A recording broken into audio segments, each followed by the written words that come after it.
Well, good morning, KOTA Territory. Welcome to your KOTA's Political Pulse. We are here with another episode. I'm Humberto Giles-Sanchez. We're joined by investigative reporter Blake Troli here this morning. How are you doing, Blake? I'm doing well. You know, I promised that I'd wear a suit this episode. We were just talking about this, that we said we weren't wearing suits. Now we're going to wear suits. Hey, you know what? And I've already dropped the suit act. I kept to it. It's actually more like I had to interview someone before this, but I kept to it today, so you're welcome for that. But we are joined today by a special guest. Really quickly, could you introduce yourself this morning? I'm Steve Duffy from Rapid City. I'm the representative in District 32, which is central Rapid City from about West Hills Village up north to the Lakota Homes area, just through the center piece of town. You know, it's exciting. Thank you for joining us here. It's it's a pleasure to have you on. It's really cool whenever we get to interview kind of people that represent the community, for the community. You just represent everything for your kind of constituents. So kind of starting off talking about representing and the legislature itself, how's that been going? What have you seen? What are some of the comments that kind of you've heard? Well, that's I've only been in there. I've been in there three years. Okay. 3 different sessions. I got in there. I wasn't planning to get in. I'm really probably not cut of the cloth of this type of process. Right. But I could see Rapid City was growing, and it was growing. And I was only focusing on the bad sides of that. The crime was growing, the traffic was growing, and then the housing prices started going up, and I finally said, all right, we gotta stop some of this, Yeah, and you're talking about those topics, and Blake, I know you have a couple questions for that. Go ahead. Well, I guess we'll just talk about the cost of living in Rapid City. Since you've been in the legislature, have you seen any meaningful change that has brought or eased those costs as they've risen? And what kind of work do you think still needs to be done on that front? Well, the thing that we hear the most about, is property taxes. And what happened is when we were always a little bit of a kind of a very slow growth kind of area. But when COVID hit, a lot of people in big states, they just wanted out. Too much taxes, too much regulation, too much. And so I started looking, and Rapid City was one of the places. Not the only place. Idaho, Wyoming, a lot of places that had less regulation. So I just kind of said to myself, well, is there anything I can do here? Fact is, it's a big, hard problem. And when these people came, they had money because a lot of them had sold homes in more expensive locations, West Coast primarily, but Texas, West Coast, California, Washington, Oregon, Colorado, I think Minnesota were our main states where we got people. California is our #1 inbound state here. And their housing is a lot more expensive. And so they were able to come here sell their home easily enough and come here and bring up and buy houses. Well, we just weren't prepared for that level of people coming. And so they bought houses, and they could overpay because it just didn't matter that much. And they did overpay. And might take a $500,000 house, and it's $700,000, and we're not going to ask for financing or a carve out for inspection. Well, the average person here on this income in South Dakota couldn't match it. So what's happened, it looks to me like, is the market will take care of some of this stuff. We have more apartments that have gone up in the last 3 to 5 years than I've ever seen. And that's a good thing, because the other part of that nobody really talks about is the Ellsworth, the B-21 Raider, which is coming in 2 years, 3 years, it's hard to say exactly. But that brings with it hundreds or 1,500 probably new people plus their families. So it is there's a lot of pressure on housing. Now, I do think that I've seen some relief. I've heard about some relief. Apartments are starting to make arrangements and deals, you know, to lease. So that's a good sign. But we do need single family. I think we need more single family, and that's a hard, slow process. If we were growing 8 to 10 people a day during the peak, now we're probably 5 to 7, somewhere in that range. Right. But we're not putting 5 to 7 new units up a day. So, so anyway, I guess I've seen some relief in the housing.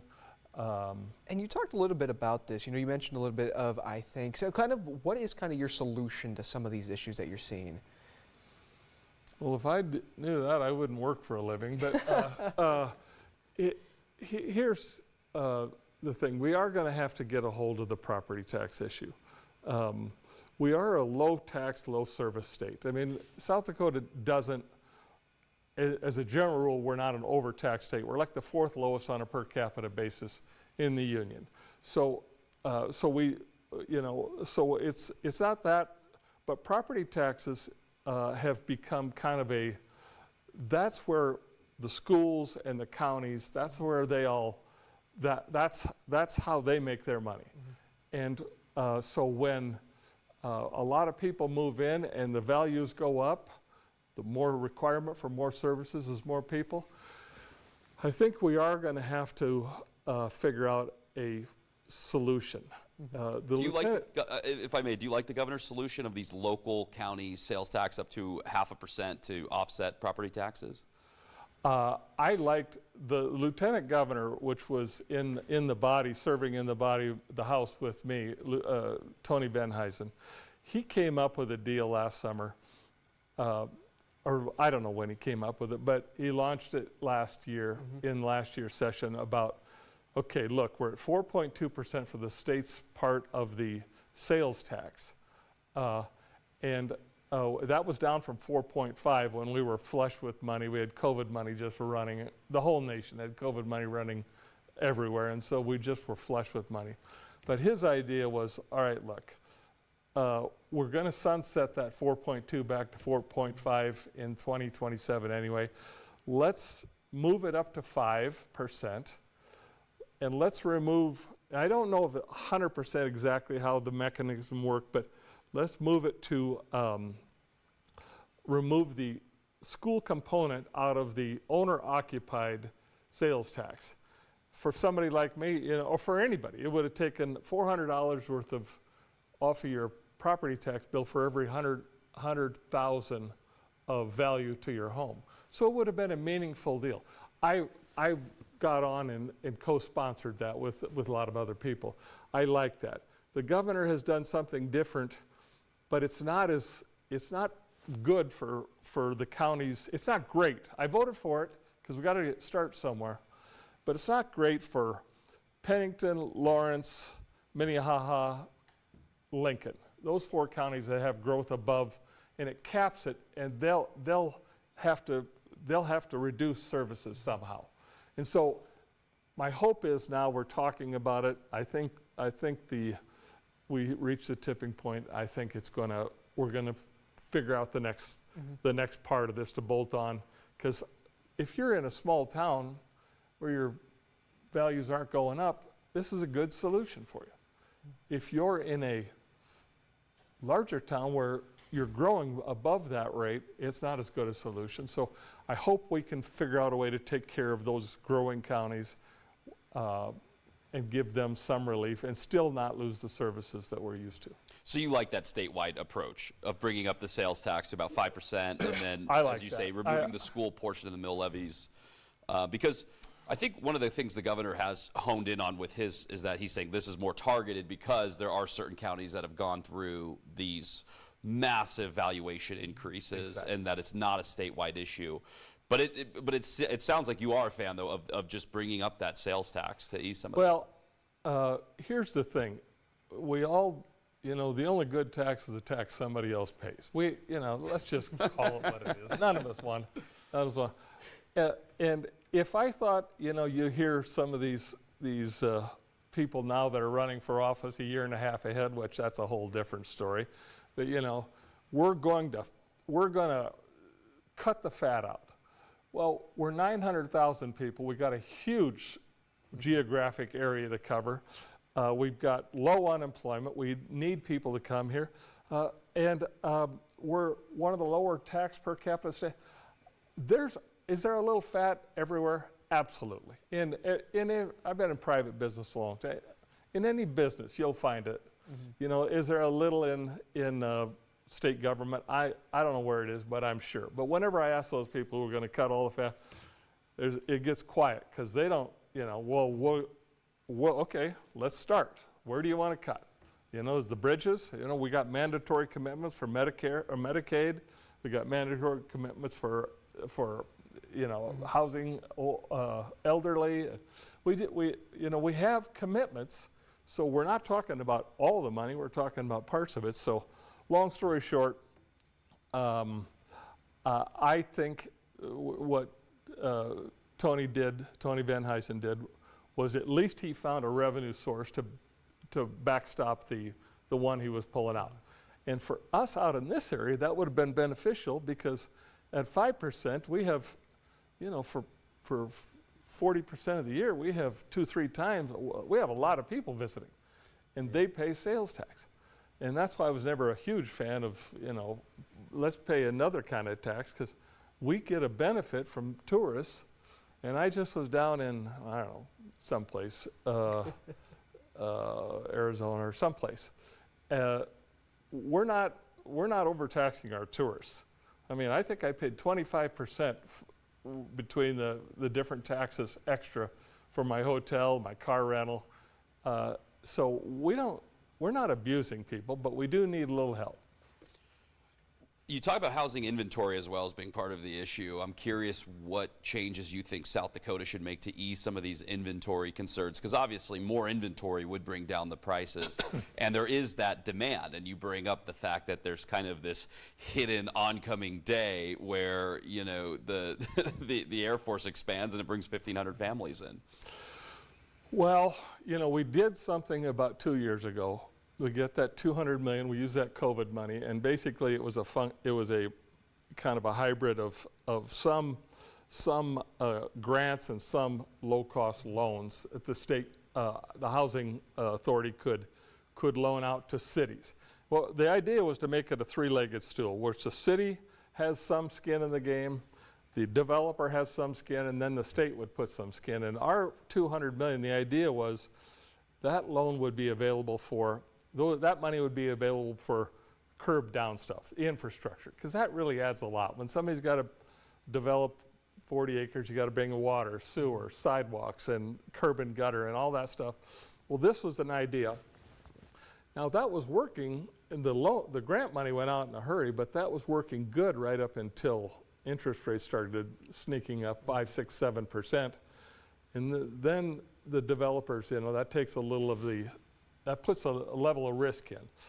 We need that. We also probably need to have ways where some of the zoning, I mean, we have to infill as opposed to sprawling. You know, my daughter lives in Austin, Texas, and I walk these neighborhoods when I'm down visiting her, and she, you know, Austin has got the same issue. You know, they're sprawling and sprawling. Well, they're letting you build second pieces, you know, little housing on your lot if it's a big enough size. Like ADUs, so to speak?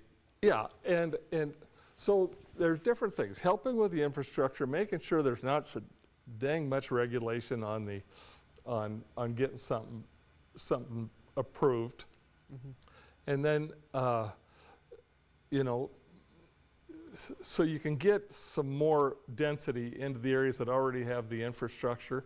You know, and that's not perfect everywhere. I don't say, you know, put a house in my front yard, you know, but the idea is there are areas where there's enough space, and if they wanted to build something, they should have the right to do it.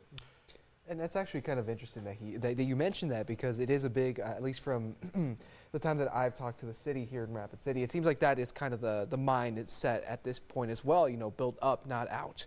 I like that you mentioned that as well, because it does seem like various towns and cities around western South Dakota are starting to think like that, specifically here being the second biggest city in the state. Right. And millennials don't mind for some reason. We will live in a building, you know. We're like hamsters. You can put like a giant water bottle in the window, and that's how we get our water. We're fine with it, apparently. I'll tell you right now, we're also fine with being Gen Z. So.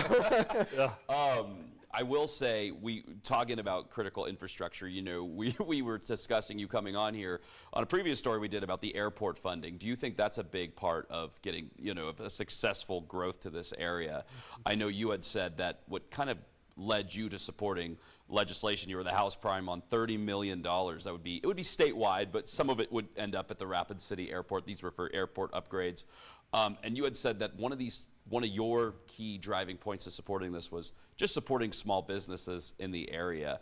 So I think this is a good opportunity for you to expand on kind of how you feel about that vote, the fact that that money was not ultimately allocated, that $30 million, and how critical you think it is to get that airport to grow. Well, I mean, that's a heartbreaking thing for me, and not because everybody says, well, you're just after small business. You know, there's a few thousand small businesses in the whole state. No, I'm not. What I'm after, I worked as a sales guy for this TV station many, many years ago. I was on the street for 32 years, roughly. I talked to thousands of small business people, and basically, you know, they just want the government to help, not hurt. And so I told you how I kind of came to this thing. The bottom line is if a Rapid City or a South Dakota kid, I'm not from here, I've lived here about 43 years, but I'm from Fort Pierre, and I'm West River 4 generations, but I can't claim to be a native of Rapid City. But I've been here a long time. And people would stay. A lot of young people would stay. If you come out with a plumbing or a engineering or a heat, electric, there's jobs available. You can make a good living here, but you can't make a good enough living sometimes to afford affordable housing. They want the same thing that people. So then I came to the thing saying, all right, so we can't stop the people from coming. And you know, a lot of people, I don't even mind people who come and they arbitrage a job. Say you're making a California wage, but you can work anywhere, so you arbitrage lifestyle into South Dakota. Good idea. I mean, great idea. Come. Oh, sorry about that, folks. Don't worry about it. For an Irishman, I shouldn't talk with my hands. So I said, all right, what do small businesses need to grow so we can get housing, so we can keep affordable housing? What do they need? Well, they need, the people want, that are going to move here or expand here, they want the same thing. They want good schools for their kids, and they want the good schools also to provide some workers. They want quality of life. We got that in abundance here. You know, they want good infrastructure. Well, and they want airports is a big thing for them. If you need to get in and out. I fly in and out quite a bit. It's not the simplest deal, and it's getting more crowded all the time. So I thought, all right, look, one of the things we can help with as a state, North Dakota's already doing this, so we're kind of copying what they do, is the state puts in a little skin in the game. And so how much do you need? You know, well, we need, I think we asked for $90 million over 5 years. Blew up. You know, we couldn't get anybody. So we knocked it down to $30 million for 1 year, and then let's just see where it goes. But we had, we have a segment of our bodies that does not, the legislative body that does not think the government should be involved in almost anything but private industry just can't do airports. It's like they can't do military. They can't do a lot of things. And so I really worked hard on that, me and a number of people, and we had a senator from over in Colback from over in Sioux Falls, and he got it. You know, you get, if you have like 30 million, you can lever that for like 100 million or 2 to 3 times that with FAA money. But they're not giving people just cash anymore. They're broke like everybody else. Country owes $37 trillion. I mean, we're broke. We gotta anyway. Have you thought about a sales pitch for next legislative session to try to get some of this through? Is part of that maybe reducing that price tag? 30 million is quite a bit. I'm just curious if you're thinking, maybe we'll throw a lower number out next year and just see if we can. You hit it right on the head. You hit it right on the head. The year before, we asked for like 30, and we ended up with 10. We're not fools. Mm-hmm. We understand there's fiscal realities here. But when this bill died at this bill died at 30 million, there's something called, you keep a bill alive. And last year, the $10 million, we put the bill to keep the bill alive, because once it's dead, you can't revive it. We put $1 on it. And then we waited. It stayed in the process. And when the appropriators kind of moving the chips around to see where things are, we ended up with 10 million. That's a far cry from what we wanted, but it was better than nothing. It got us started. Well, we took this one down to $100. So why would you kill a bill for $100? It was, I haven't seen much like it. I mean, they killed it on the Senate floor for $100. All we're trying to do is keep it alive to see. We all knew the reality of the budget. We all knew that 30 million wasn't real anymore. But we knew that there could be something. Well, there was like 15 million, and they ended up putting that back into maintenance and repairs of the university. So we tried that, and we'll try again. But there's a philosophy that is, in my mind, is they don't understand. You think you can't cut your way to prosperity. What you do is you cut till there's no growth, and then you say, now you got to pay more taxes. And that's where I fear we're heading.